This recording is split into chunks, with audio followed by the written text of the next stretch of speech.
오늘 말씀 출애굽기 7장 7절에서 13절을 같이 한 목소리로 8절. 8절 13절 8절에서 13절까지 한 목소리로 합독하겠습니다.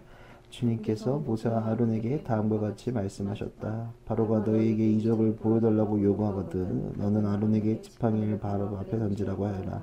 그러면 지팡이가 뱀이 될 것이다. 모세와 아론은 바로에게 갔다. 그들은 주님께서 분부하신 대로 하였다. 아론이 바로와 그의 신하들 앞에 자기의 지팡이를 던지니 그것이 뱀이 되었다.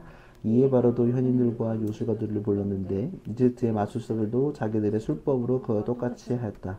그들이 각자 자기의 지팡이를 던지니 그것들이 모두 뱀이 되었다. 그러나 아론의 지팡이가 그들의 지팡이를 삼켰다. 그러나 주님께서 말씀하신 대로 바로가 고집을 부리고 그들의 말을 듣지 않았다. 아멘. 이는 하나님의 말씀입니다.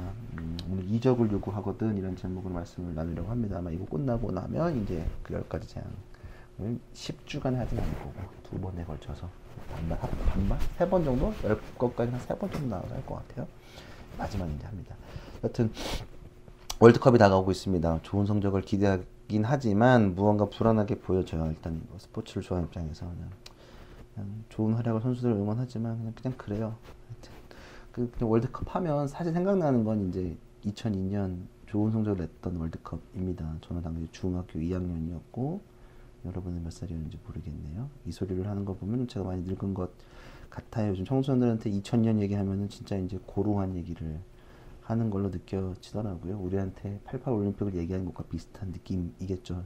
훌륭한 올림픽인 건 알지만 전혀 기억이 없는, 잘 모르는 올림픽이잖아요. 여튼 당시에는 늘 16강 1승도 못하던 나라가 4강까지 했으니까 뭐 그야말로 엄청난 사건이기도 했고 아마 우리들은 그래도 기억이 있을 거라고 생각을 합니다. 각자의 자리에서 초딩이었던 이제 중딩이었던 그래도 그때 그 엄청난 그 열기를 우리가 느낄 수 있었겠죠. 그래서 이제 월드컵이 되니까 그때 그 짤들이랑 이제 그 감독에 대한 이야기들이 많이 올라오더라고요. 그래서 히딩크 감독에서 그때 당시 감독이던 히딩크 감독의 체계적인 훈련과 역량이 있었기에 가능했었어요. 그때가 사실 왜 극적으로 더 열광적으로 느꼈을까 하면 축구 불모지였던 대한민국이 당시 출전했던 그 국가들 선수들의 대한민국 연봉은 3분의 1도 3분의 1이 뭐야 거의 뭐 사실은 유럽에서 뛰는 사람이 그때 한 명이었을걸. 안정환 한 명 말고는 유럽에서 뛰는 사람도 없고 축구 진짜 못하는 나라였는데 몸값으로 치면 엄청 허접한 사람들인데 몸값이 큰 나라들 다 잡아냈으니 그게 엄청난 일이었다라고 생각을 해요. 여튼 지금도 손흥민이 있어도 월드컵에서 그 4강 시다를 쓸 수 있을까라고 생각해 보면은 어쩌면 불가능할지도 모르겠다. 어쩌면 우리가 아이를 낳고 우리가 그때 그 2002년 월드컵을 봤을 때 좀 돼도 안 될 수도 있어요. 엄청나게 어려운 일이죠. 그러니까 하지만 그때 되게 약한 나라가 훈련과 체계적인 훈련과 역량에 따라서 강팀들을 잡아가는 모습들이 인상적이었겠죠. 그러니까 여전히 지금 그 경기 하나하나가 아마 경기 남자분들은 서너 번씩 봤을 거예요. 리와인드로도 보고 우리가 아니면 그때 너무 많이 소비가 됐으니까. 보통 이런 것들을 언더독의 반란이라고 얘기를 해요. 만약에 언더독의 반란, 언더독이라는 뜻은 궁지에 강아지. 이게 사회적 용어이기도 한데 스포츠에서는 이제 우승이나 이길 확률이 적은 팀이나 선수들이 이제 언더독. 그래서 이 반란은 되게 약한 팀이 그 강팀들이 이겨나가는 이야기. 요게 이제 스포츠의 묘미이기도 하죠. 지금도 이런 일들이 종종 일어나기도 하니까 이게 되게 재미있어요. 스포츠가 그래서 재밌는 것 같아요. 제가 야구를 좋아하니까 돈을 많이 투자해도 성적을 내지 못하는 구단이 있어요. 근데 그 구단은 많은 비판을 지금도 받고 있습니다. 우리가 차마 말하지 못하지만 언뜻 생각나는 팀들이 몇 개 있죠. 해체라는 등등 이런 일들이 있죠. 그러니까 돈을 많이 쓰고 성적을 못 내면 욕을 먹어요. 근데 돈을 안 쓰고 성적을 내면 칭찬을 받는 게 스포츠인 것 같기도 하고 그게 되게 재미있어요. 물론 돈을 많이 써야 좋은 성적을 내는 거는 유효하지만 말이죠. 여하튼 약한 자들이 강자를 이기는 이야기는 매우 흥미롭고 재미있어요. 그래서 우리도 약자의 축에 저는 낀다고 생각하는데 그래서 우리가 만약에 강자들이 어디서 선정하는 게 어렵긴 하겠지만 무튼 우리가 이긴다면 재밌을 것 같기도 하고 우리가 큰 기업을 뭔가 뭐 마케팅을 하든 뭐 각자 자리에서 어떤 뭐 우리 영역이 좀 작은 편들이긴 하지만 큰 팀들이 이기면 재미있는 되게 흥미롭고 뭐랄까 이렇게 희열이 있다고 할까요? 그런 것들이 있겠죠.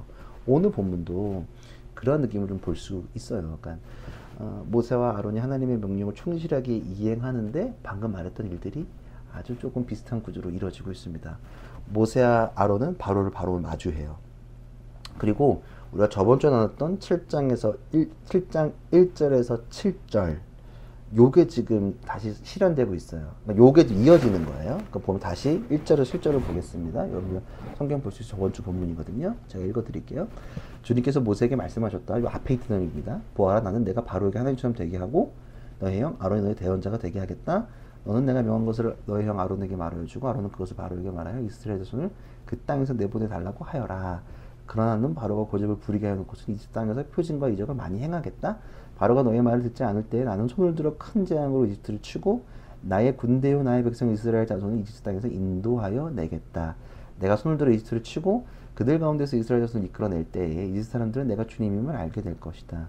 모세 아론은 주님께서 자기들에게 명하신 대로 하였다. 그들에게 바로에게 말할 때 모세 나이는 80살이고 아론의 나이는 83살이었다 하고 시간이 있는 게 아니라 그 바로 이제 이렇게 말했어. 그리고 이제 바로의 반응이 오는 거예요. 그래서 이때 바로 이렇게 말을 하니까 바로가 증거를 보여주라라고 바로 반응을 합니다. 그게 오늘 본문 8절 9절입니다.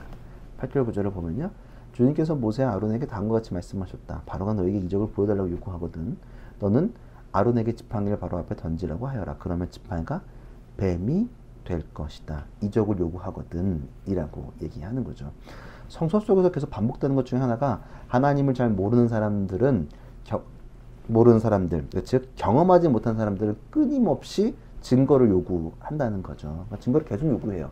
성경적 루틴이에요. 하나님이라고 얘기하면 야 보여줘. 근데 모세가 지금 그랬죠.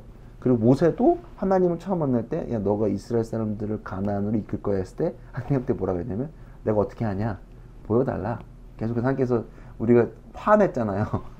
사실은 우리가 제가 1장부터 7장까지가 80년 걸렸다고 했잖아. 지금까지 80년째 지금 씨름하고 있는 거야. 증거적으로 하고요. 또 우리가 요한복음을 우리 교회가 또 나눴었는데 요한복음의 주된 예의 골자 예수님이 누구이신지 설명하시는 거였어요. 계속 신약에서 봐서도 하나님이 뭐냐? 네가 그럼 하나님의 아들이 맞냐? 증거를 보여라. 뭐냐? 넌 도대체 뭐냐라고 계속 얘기하는 거고요. 예를 들어 또 우리 엘리야가 바알 선지자 850명 대 1 대결을 벌일 때도 응답과 이적을 구하는 것, 그러니까 증거를 보여주기 위한 대결이 늘 있었다는 거죠. 요것뿐만 아니라 굉장히 많은 루틴 다 그래요. 증거를 보여라. 하나님 살아계심을 보여달라. 아니면 하나님께서 말씀하신 게 보면 내가 너의 하나님임을 보여줘라. 계속 증거를 제시하려고 계속 그런 루틴이에요. 전반적으로 성경은 증거를 요구하고 보여줘요. 하나님 원하시면 그래 보여줄게. 이렇게 가는 거거든요. 그래서 고린도전서 1장 22절에서 24절을 보면 고린도전서 1장 22절에서 24절입니다. 유대 사람은 기적을 요구하고 이건 바울이 얘기한 거죠.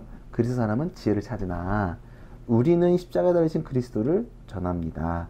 그리스도가 십자가에 달리셨다는 것은 유대 사람들에게 거리낌이고 이스방 사람들에게 어리석은 일입니다. 그러나 부르심을 받은 사람들에게 유대 사람들에게나 그 사람에게나 이 그리스도가 하나님의 능력이요 하나님의 지혜입니다 라고 얘기해요. 유대 사람은 기적을 요구하고 그리스 사람들은 지혜를 찾으나 철학한다는 얘기겠죠. 이적을 요구한다는 것은 당연해요. 우리한테도 끊임없이 이적을 요구하는 사람들이 있단 말이에요. 하나님이 보이느냐? 친구들한테 그런 질문 받으시죠? 너 하나님과 말해봤냐?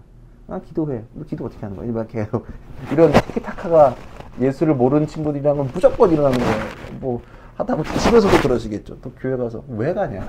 누구랑 얘기하는 거냐? 뭐 하는 거냐라고 질문한 거고 보여달라고 얘기하는 거죠. 십자가를 보여주는데 그게 그렇게 와닿는 게 아니란 말이에요. 근데 이렇게 질문을 받는 것도 하나님은 알고 계시는 것 같아요. 그리고 하나님은 이러한 곳에 반드시 역사하세요. 그리고 하나님은 명령하세요. 아론의 지팡이를 던져라. 지팡이를 던지는 것은 앞서 누구한테 있었죠? 지금은 아론의 지팡이고 우리가 앞서 오늘 본문 말고 4장 모세한테 하나님께서 지시하셨죠. 그러니까 모세의 지팡이가 뱀이 돼서 꼬리를 잡았는데 지켜주신 것들이 기억나죠. 모세의 지팡이가 뱀으로 변했고 뱀이 꼬리 잡아 안전하게 지켜주신 하나님의 우지를 볼 수 있었어요. 그리고 오늘은 모세의 지팡이가 아니에요. 아론의 지팡이를 던져서 뱀으로 바꾸는 것을 볼 수 있습니다. 근데 이렇게 보면 그냥 비슷한 거 아니야? 라고 볼 수 있지만 원어를 보면 조금 재밌어요. 그러니까 모세의 뱀은 히브리어로 나카시야. 그리고 그러나 오늘 아론의 뱀은 탄닌으로 표현을 해요. 탄닌. 나카시아 탄닌이에요. 그러니까 우리가 보지 언어를 잘 모르니까 느낌이 좀 잘 안 와요. 조금 더 자세히 보면 똑같은 뱀을 의미하는 게 아니에요. 나카시는 그냥 우리가 알고 있는 땅에 기어다니는 뱀을 이해하면 좋아요. 그냥 평범한 뱀. 근데 탄닌은 오늘 표현한 탄닌은 아론의 뱀으로 바꾸는 탄닌은 스네이크 뱀보다 더 큰 뱀을 의미해요. 무엇보다 정확하게는 바다에 사는 큰 뱀을 얘기해요. 그래서 이 탄닌은 구약성서에서 몇 번 똑같은 단어로 표현됐는데 창세기 1장 12절에는 큰 바다 짐승이라고 표현했고요.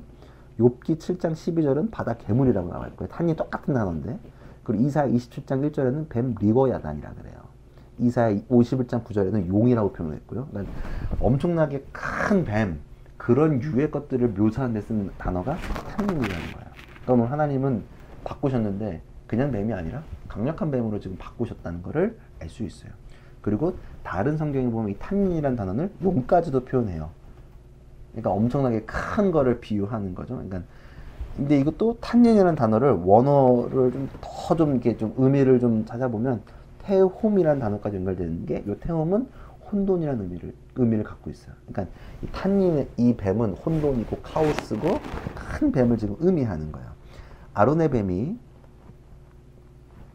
뱀이 모세 뱀보다 이 바로 앞에 서는 이 뱀이 이 모세 뱀보다 더 크고 강하게 보여지는 거예요. 목적이 좀 달라요. 모세의 뱀은 이스라엘과 하나님께서 모세를 바꾸시면 이스라엘과 모세에게 보여줄 목적이 있어요. 조금 이제 뭐랄까 지금의 상태보다는 조금 라이트하지만 아론의 뱀은 바로에게 보여줘야 되는 뱀이에요. 목적이 조금 달라요. 이 바로한테는 반드시 이겨야 되는 승리해야 되는 뱀을 보여주는 거거든요.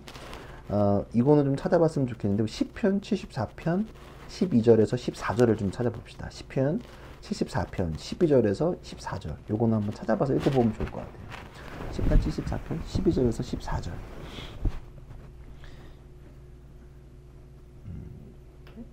시편 74편 12절에서 14절 찾아봅시다.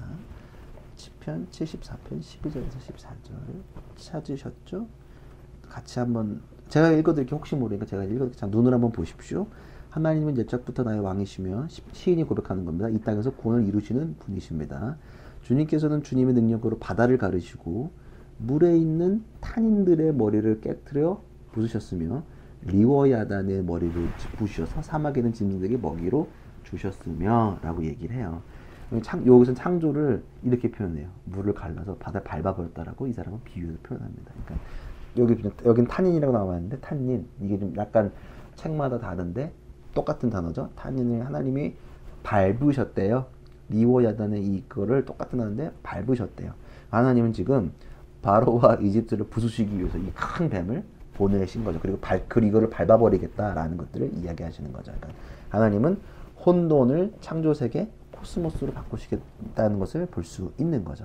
아론의 뱀을 큰 뱀이에요. 모세한테 보였던 그 뱀보다 훨씬 더 크고 바로 앞에 보여서 용처럼 큰 뱀은 아니었겠지만 큰 뱀이 나타난 거죠. 그리고 10절에 오늘 본문 10절에 보면 모세와 아론은 바로에게 갔다. 그들은 주님께서 분부하신 대로 하였다. 아론이 바로와 그의 신하들 앞에 자기의 지팡이를 던지니 그것이 뱀이 되었다. 뱀이 되었어요. 그리고 아론의 지팡이는 뱀이 되었어요. 이적을 보인 거죠. 증거를 보여준 거예요. 근데 아쉽게 사람들은 그냥 나 이렇게 응답 받았어. 간증을 하기도 하고 우리가 친구들한테 이게 이렇게 얘기를 해도 사람들이 좀 잘 안 믿는 게 있어요. 또 좀 그래요. 아쉽게 증거를 보기도 믿지를 않아요. 왜냐면 요즘에 증거가 있어도 믿지 않고 조작하기도 하고 그냥 그렇잖아요. 그쵸? 안 믿고 그냥 부정을 해버리니까 우리 알잖아요. 말하지 않아도. 그리고 이런 반응에 보란듯이 바로 신하들이 반응해요. 안 믿고 똑같이 반응해요. 11절 이에 바로도 현인들과 요술가들을 불렀는데 이집트의 마술사들도 자기들의 술법으로 그와 똑같이 하였다. 여기서 현인들은 철학자로 보면 좋고요. 마술사 요술사들이 함께 있었습니다. 그들 똑같이 했다고 해요. 그러니까 우리가 말하는 신앙적 경험이나 은혜, 역사들을 곡해해서 해석하는 시도들이 분명히 있어요. 그리고 어쩌면 신앙은 흉내낼 수도 있어요. 예배 중에 흘리는 눈물은 좋은 공연에서도 경험할 수도 있어요. 치유의 역사는 종종 아쉽게도 이단들한테도 나타나기도 해요. 그걸 부정할 수가 없다. 낫다고 주장하니 뭐 어쩌고 했어. 주장하기도 해요. 그리고 우리의 간증을 자신들이 할 수 있다고 증명하는 것들이 사실은 굉장히 많이 있어요. 유퀴즈에서 좀 되게 재밌었던 장면이 할머니들이 나왔던 장면인데 선물을 받았던 것 같아요. 유재석한테. 근데 어떤 할머니가 이제 받았는데 이제 하나님 감사합니다. 그러니까 옆에 할머니가 무슨 하나님이 줬냐고 막 이제 말씀하시는 게 너무 재밌었었어요. 우리가 두 가지 상황이 다 이해가 되니까. 근데 그런 모습일 것 같아요. 그쵸? 우리가 반대로 그렇게 사람들이 오해할 수 있지만 반대로 우리가 성적을 잘 받거나 성과가 났을 때 우리가 혹시 나의 노력만으로도 된 건 아닌가라고 오해할 수도 있고, 그쵸? 혹은 반대로 우리의 역사를 폄하하는 사람들 분명히 여전히 존재한다는 거예요. 그쵸? 흉내내는 것들이 너무 많단 말이에요. 우리가 하는 일들. 야, 우리 교회 잘 되고 있어. 하나님께서 장소 주셨어. 근데 하는데, 야, 그 뭐고 하나님 주신 거야. 야, 조목사 자취방에서 하는 거 아니야? 라고 곡해할 수도 있어요. 야, 너네 교회보다 내가 해도 너네 교회 예배당보다 큰 거 만들 수 있겠다. 야, 니네가 하는 거, 뭐, 영상을 찍든, 니네 뭐 수련회 한다고 까불고 다 우리도 할 수 있는 거 아니야? 야, 니네 모임하는 거 우리도 할 수 있잖아. 라고 말할 수도 있고요. 야, 하나님의 은혜로 우리 남친도 만나고 결혼했어. 라고 할 수도 있지만, 야, 그냥 결혼도 할 수 있어. 라고 말할 수도 있고요. 야, 나 주식해서 대박 났어. 왜 하나님께 좀 인재해 준 것 같아. 라고 말할 수도 있어요. 근데, 야, 주식 잘 번 거 아니야? 라고 곡해할 수도 있는 거죠. 하나님은 그냥 그러한 것들을 그냥 두지 않으세요. 반드시 흉내낸 것들, 가짜낸 것들을 바로 잡으시는 모습을 볼 수 있습니다. 12절 그들이 각자의 자기의 지팡이를 던지니 그들이 모두 전폐하였다. 그러나 아론의 지팡이가 그들의 지팡이를 삼켰다. 이집트와 현인 요술사, 마술사는 애굽 문명을 유지하는 데 주요한 역할을 했던 존재들이에요. 그들은 종교적 기능을 감당했어요. 그들이 던져 만든 뱀은 이집트 문명, 종교, 힘을 상징해요. 그들이 존재하는 것 자체가. 그리고 이집트 문명과 종교, 그들의 이끄는 그 힘이 하나님과 대립하게 딱 정확하게 좀 물려버렸어요. 시작했어요. 그리고 뱀은 뭘 상징한다? 바로의 이 옛날 투탕카멘 머리에 뭐가 있다? 이집트 뱀이 있다. 뱀은 무조건 이집트를 상징하는 거예요. 그냥 그들의 상징보다 더 큰 하나님이 역사하시는 것들이 지금 가운데 일어나는 것들이 있죠. 뱀은 요술사가 만들었어요. 이 요술사는 이집트 종교 핵심 점수를 다루는 전문가예요. 점술가, 지금으로 하면 사주팔자 보고 예언하는 사람이라는 거예요. 점술 치고. 근데 그 점수를 삼키는 이 탐님의 머리를 밟아버리신 하나님을 오늘 본문을 통해서 볼 수 있는 거예요. 겉으로 보기에는 비슷해 보일 수 있어요. 요즘에 진짜와 가짜라는 말보다는 디테일에 집중해요. 그쵸? 진짜와 가짜는 옛날에는 표가 아주 야무지게 났어. 요즘은 아주 흐릿해. 근데 우리가 진짜 가짜를 볼 수 있는 건 작은 디테일로 판단할 수 있어요. 그러니까 디테일의 차이가 브랜드의 차이라고 얘기를 한단 말이에요. 그리고 그 브랜드가 진짜와 가짜의 열매는 반드시 다르다는 거죠. 이집트와 이스라엘, 아론의 뱀과 요술사의 뱀은 비슷할지는 모르겠어요. 우리가 하는 것들이 비슷한 게 많을지도 모르겠어요. 어쩌면 부를 것 같기도 해요. 근데 결과는 반드시 다를 거예요. 그 결과의 중심에 뭐가 있냐면 모세의 순종이 있기도 합니다. 순종의 사람이 요령하는 것보다 소중해요.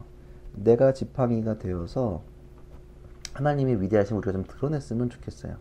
그렇다면 아까 서두에 말했듯이 어쩌면 표현하기로는 언더독의 반란이라고 표현할 수 있지만 사람들은 우리한테 있어서 언더독의 반란이 아니라 하나님께서 하시는 그 이야기라고 우리는 고백할 수 있을 것 같아요. 그렇죠? 음식에서 들어간 소스의 배합이 1%도 틀린다면 맛은 달라지는 것 같아요. 그렇죠? 우리 식당 가면 잘 알잖아요. 맛있는 식당이랑 안 가보면 잘 되는 데랑 안 되는 데는 정말 한 끗 차이라는 표현, 한 끗 차이를 화투용어로 가지고 쓰기는 그런데 정말 한 끗 차이잖아요. 똑같아 보이지만 무엇이 어떻게 들어가냐에 따라서 결과는 완전히 달라져요. 약하지만 우리가 연약하지만 하나님이 역사하실 것들 필요하면 변화시키시고 똑같이 흉내낼 수 있지만 디테일이 다르고 똑같아 보이지만 더 크고 더 큰 뱀으로서 그 이집트의 뱀을 잡아먹고 삼키시는 것들도 우리가 볼 수 있다는 것을 여러분들이 잘 기억했으면 좋겠고 믿고 나아갔으면 좋겠어요. 우리 작아요. 하나님은 변화시키실 때 탄린으로 바꾸셔서 그 우리를 흉내내려고 하는 사람들, 증명하려고 하고 막 그런 부리는 사람들한테 우리가 그렇게 역사할 수 있다는 사실을 여러분들이 잘 기억했으면 좋겠습니다. 우리 열매 가운데 분명히 여러분들 하나님께서 삶의 열매를 맺히실 거예요. 예, 반드시 우리 두 분, 우리 교회 모두가 좀 크고 작은 열매들이 있는데 반드시 우리 늘 고백하는 거 한 분도 우리 힘든 과정을 2년 동안 사실은 보내고 있는데 각자 진로도 그렇고 근데 굶기신 적 없으시고 집 밖에서 자게 하신 적도 늘 없으시고 늘 채워주시고 이렇게 더 큰 것들을 보여주시니까 반드시 우리 가운데 이런 디테일에 정말 이 리워야단의 뱀을 밟아버리는 그 은혜가 우리한테 있지 않을까라는 상상을 해봅니다. 오늘 말씀은 요한복음 2장으로 마무리하려고 해요. 제가 좀 좋아하는 본문이기도 한데요. 요한복음 2장 하면 딱 어느 본문이 떠올라야 되죠. 여러분들 수준이면 7절에서 11절을 읽겠습니다. 그럼 들으시면 아실 거예요. 예수께서 일꾼들에게 말씀하셨다. 이 항아리에 물을 채워라. 그래서 그들은 항아리에 물을 가득 채웠다. 예수께서 그들에게 말씀하시기 이제 떠서 잔치에 맡은 이에게 가져다 주라 하시니 그들로 가였다. 잔치에 맡은 이는 포도주의 변한 물을 맛보고 그것이 어디서 는지 알지 못하였으나 물을 떠온 일꾼들은 알았다. 그래서 잔치에 맡은 이가 신랑을 불러서 그에게 말하기를 누구든지 먼저 좋은 포도주를 내놓고 손님들에게 취한 것을 덜 넣은 것을 내놓는데 그들은 이렇게 좋은 포도주를 지금까지 남겨두었고를 하였다. 예수께서 이 첫 번 표징을 갈릴리 가나에서 행하여 자기 영광을 드러내시니 그 제자들이 그를 믿게 되었다. 이거랑 동일하게 생각나더라고. 물론 이 다음 물이 피가 되는 것들에서도 이거를 상상할 수 있지만 저는 이게 먼저 떠올랐어요. 아무것도 아닌 거를 변화시키신다는 거예요. 바꾸셔서 역사하신다는 거예요. 근데 여기서도 똑같은 건 뭐냐면 우리가 흔히 말하는 일꾼들의 심정이기도 하지만 또 모세 아론도 심정했거든요. 하나님께서 이렇게 역사하실 거예요. 여러분들 변화시키셔서 쓰실 수도 있고 다양하게 쓰실 것들이니까 우리가 그것들 잊지 않고 나아가면 하나님께서 정말 언더독의 반란이 아니라 어쩌면 하나님의 승리의 일들이 우리 삶 가운데 그냥 자연스럽게 늘 일어나지 않을까. 그리고 일어날 것이다라는 고백이 우리한테 일어날 것이라고 저는 생각을 합니다. 그런 것들을 믿고 나가는 우리가 되기를 간절히 기도합니다.